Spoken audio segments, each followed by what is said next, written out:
doing Will Chamberlain type stuff now. Nikola Jokić isn't just leading the MVP race. He's practically running the entire league by himself this season. His numbers don't even look real anymore. Nearly 30 points a night, snatching rebounds like they're warm-ups, dropping 11+ assists like a full-time point guard, and doing it all with a level of efficiency that feels unfair to everyone else. It's like he's playing a different version of basketball than the rest of the NBA. But the crazy part starts when you look at the records.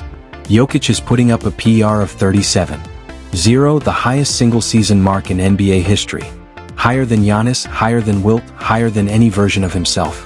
That isn't just elite, that's rewriting the standard for what elite even means. And if you check the numbers for players scoring 30+ points per game, Jokić sits at number 1 there too. He's officially having the most efficient 30-point season the league has ever seen, ahead of Curry, Giannis, and Adrian Dantley. That's all-time territory, and he's walking through it like it's just another Tuesday. And it still doesn't stop. Jokić is already top 3 all-time in triple-doubles, trailing only Westbrook and Oscar Robertson, and he keeps adding more every other game. He's also sitting at number 1 in NBA history in win shares per 48 minutes, above legends like Michael Jordan, David Robinson, LeBron, and Wilt. That number measures pure impact, and Jokić is sitting alone at the top. Scroll down any leaderboard this season and his name keeps showing up. Rebounds, assists, total boards, defensive rebounds, assist percentage, offensive rating, win shares, box plus minus. You end up searching just to find a category he isn't dominating.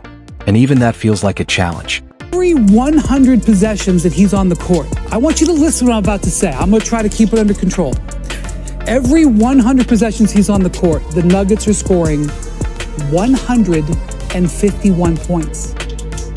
Every 100 possessions he's on the court defensively, the Nuggets are giving up 104 points. That means every 100 possessions he's out there, the Nuggets are outscoring the opposition by 47 points. Okay? This isn't just an MVP campaign. This is one of those rare, once-in-a-generation seasons people will still talk about decades from now. The kind of season future stars point to and say, yeah, that Jokic year? That was unreal. When a guy is breaking records on autopilot and casually outshining legends, the narrative around him gets crazier by the week. Once you really understand how historic Jokic's season has been, everything happening in Denver suddenly feels a lot more dangerous. And honestly, the league might not be ready for what's coming next.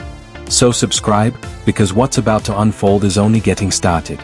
Every year, there's one game where a team reveals who they truly are.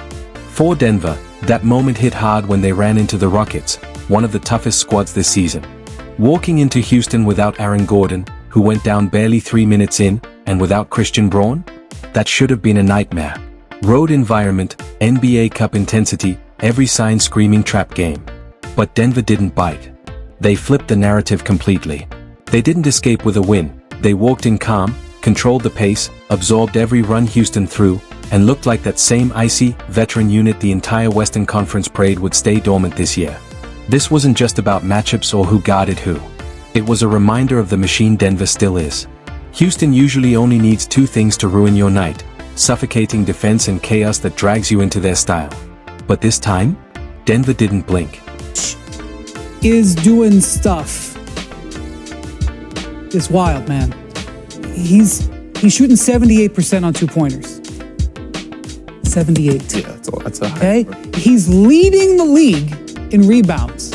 He's leading the league in assists. But somehow, Denver matched Houston step for step.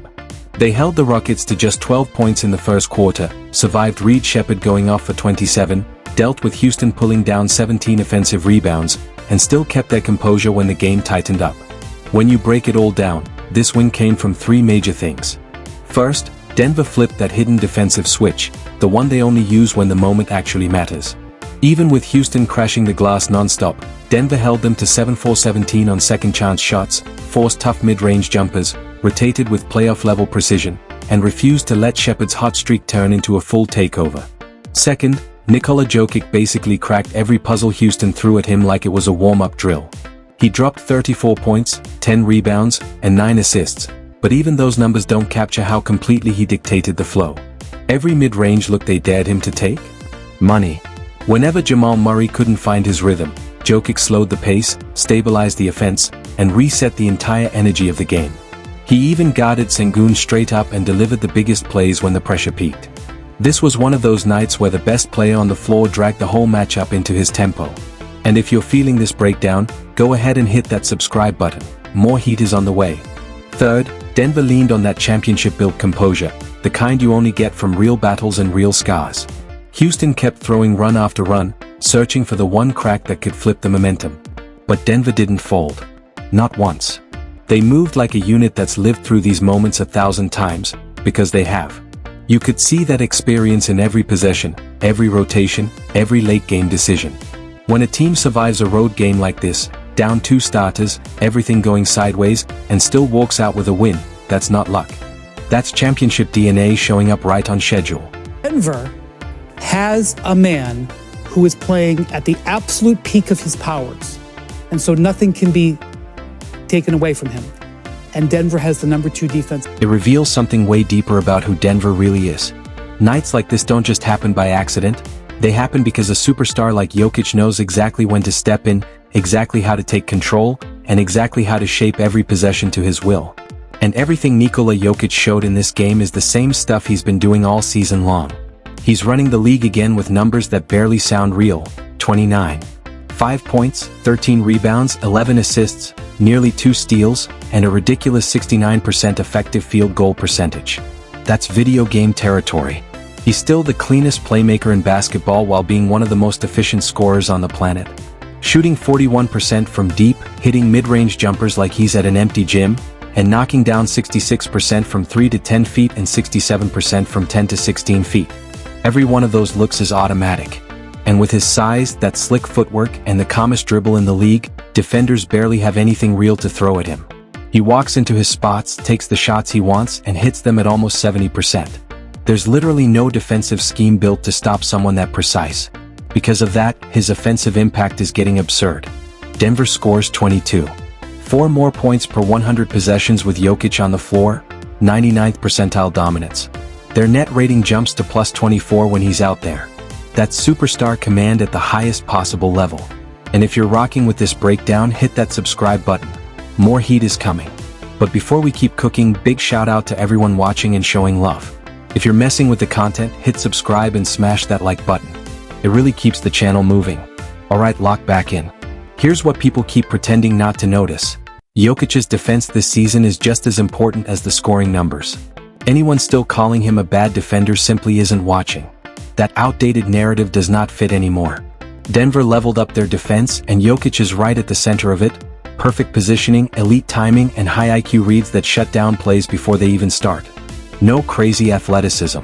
No highlight blocks. Just pure defensive mastery. He's quietly become the anchor that holds the entire structure together.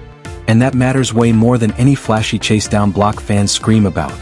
Yeah, he already has 3 MVP trophies, but with the way he's performing, leading a top seed in a brutal Western Conference, dropping a near 30-point triple-double on 70% efficiency, while being a real defensive factor, it's hard to imagine anyone else stealing it this year. His MVP case is basically airtight. And here's the wild part. This version of Jokic feels different because Denver finally solved 2 of their biggest problems from last season. Somehow, both weaknesses flipped into legit strengths, and almost nobody is talking about it. The most slept-on part of Denver's season is how locked in their defense has been from the very first day. All off-season, the Nuggets said they wanted to raise their defensive energy and push into the top 10. And guess what? They didn't just reach it. They blew past it. They jumped all the way into the top 5, currently sitting 5th in defensive rating, holding teams to 112. 2 points per 100 possessions. Opponents keep getting pushed way below their normal averages. Their point of attack defense is tighter, the rotations are sharp and disciplined, and Jokic is protecting the rim with the timing and control of a true anchor. Watch the film, it jumps off the screen. Jokic sliding over early to shut down a baseline pass. Jokic jumping the angle to snatch a read against Drew Eubanks. And when you slow it down, you can literally see him diagnosing the entire action before the offense even moves. That's high-level defensive playmaking. These numbers that he is doing these are Wilt Chamberlain-esque numbers. I wasn't alive for when Chamberlain had these numbers. You hear about these seasons. Wilt averaged 50 points and 25 rebounds, and he had 75 consecutive quadruple doubles or whatever, and you're like, I don't believe any of that. And then there's that deflection on the Maha pass. Perfect timing, perfect angle. Jokic is reading plays 2 steps ahead, seeing the floor like he has cheat codes installed. And it's not just Jokic grinding out there. Peyton Watson, Christian Braun, when he's healthy, and even Cam Johnson have been giving Denver real, meaningful defensive wing minutes. Last year, the Nuggets' biggest flaw was their defense only showing up when the playoffs arrived. But this season? That level is here early, and it's only November. That's why the Houston game hit so loud. Denver didn't accidentally hold a top 3 offense to 12 points in a quarter. That's structure. That's preparation. That's a full locker room buying into the plan they talked about all summer. And what makes this defensive leap even crazier is that it's not just the starters carrying the load. This is where Denver quietly made one of the biggest improvements in the entire league, and almost nobody is giving them credit. The bench has become a real weapon. Everybody knows the non-Jokic minutes have been Denver's eternal nightmare. Last season, they posted a -9.8 net rating with Jokic on the bench, bottom 15th percentile. And in the playoffs, it somehow got worse.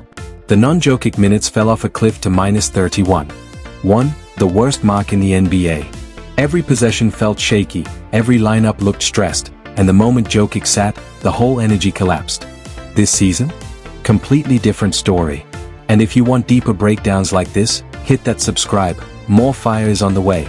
The non-Jokic minutes still aren't perfect at -6.6, but compared to last year, that's a massive upgrade. And honestly, that's all Denver needs because when Jokic is on the floor, they post a +17.4 net rating. So if the bench can simply keep the game steady, that's a huge win for this squad. Peyton Watson has taken a real leap and become a legit defensive rotation piece. Spencer Jones steps in for spot minutes with size, discipline, and mistake-free basketball, something Denver needed badly. Tim Hardaway Jr. gives them instant offense the moment he checks in. Jonas Valanciunas gives them real interior presence and someone they can actually run actions through when Jokic sits. And Bruce Brown is finally finding his rhythm again as the glue guy Denver leaned on during their title run. Now when Jokic sits, Denver doesn't crumble like they used to. The drop-off is smaller, the rotations actually make sense, and the second unit looks organized instead of overwhelmed. But here's the key, none of this matters unless the second star locks in. And this season, Jamal Murray is treating the regular season like it actually counts, maybe for the first time in his entire career. That might be the biggest change of all. Jamal has always been a postseason monster.